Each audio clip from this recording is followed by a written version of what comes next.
நானே உயிர்த்தெழுதலும் வாழ்வும். இதை நீ நம்புகிறாயா? ஆம் ஆண்டவரே, நீரே மெஸ்ஸியா, உலகிற்கு வரவிருந்த இறைமகன். நான் நம்புகிறேன்.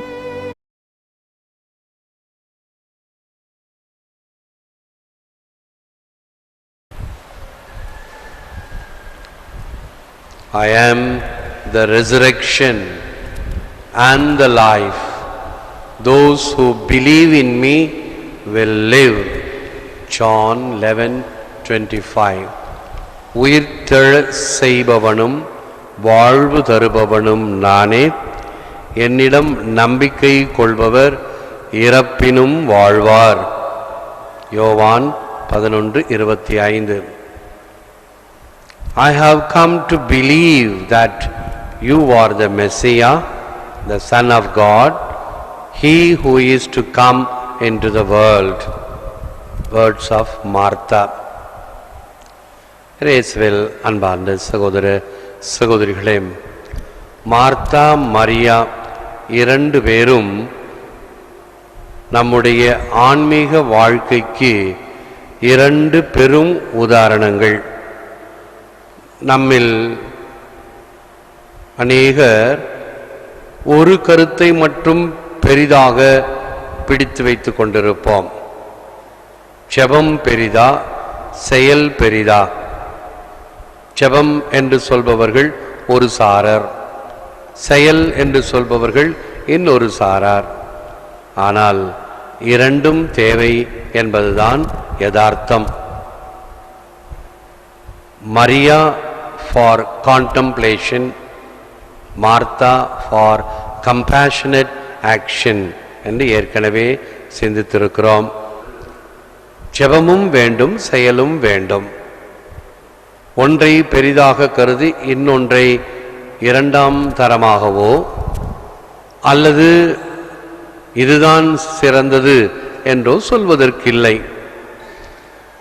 வழக்கமாக கோவில்களிலே இப்படி நம்முடைய மடத்து பிள்ளைகள் இருப்பது போல திருப்பலிக்கு வருவார்கள்.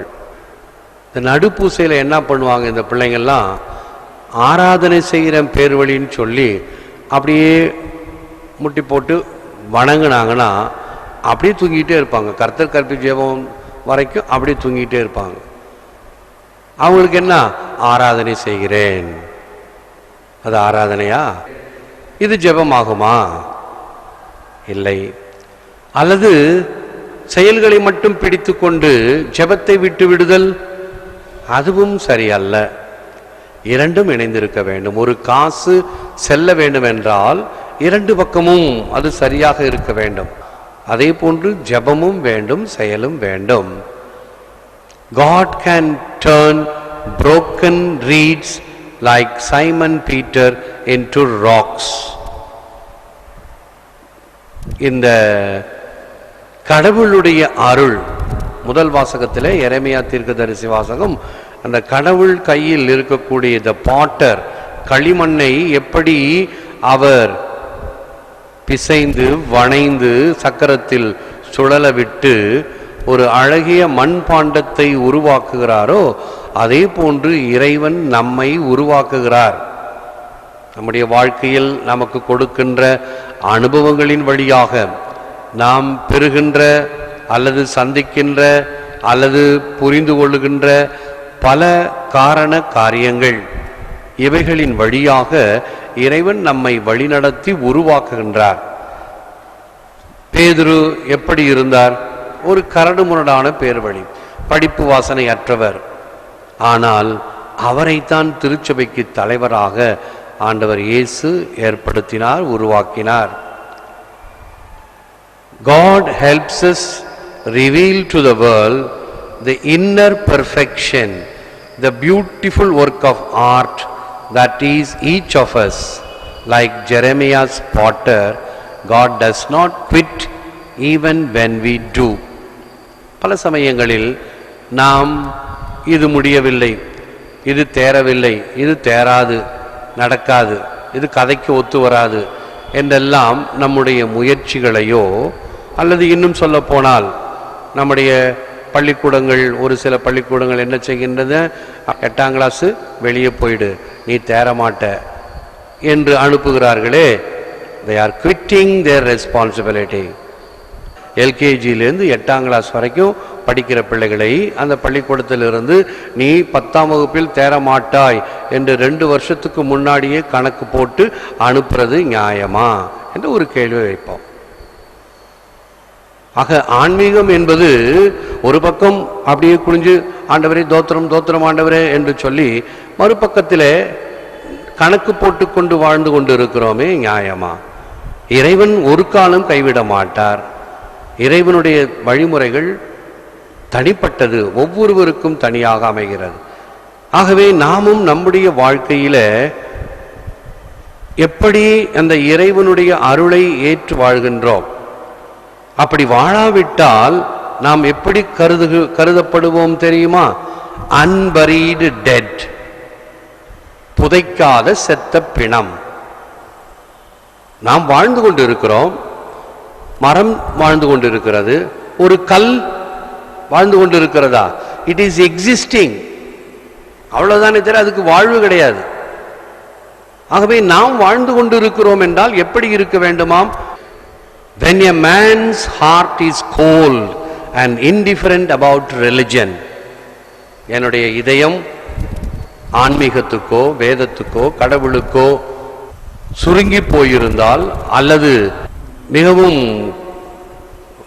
உறைந்து போயிருந்தால், I am a dead person, நான் ஒரு இறந்த மனிதன்.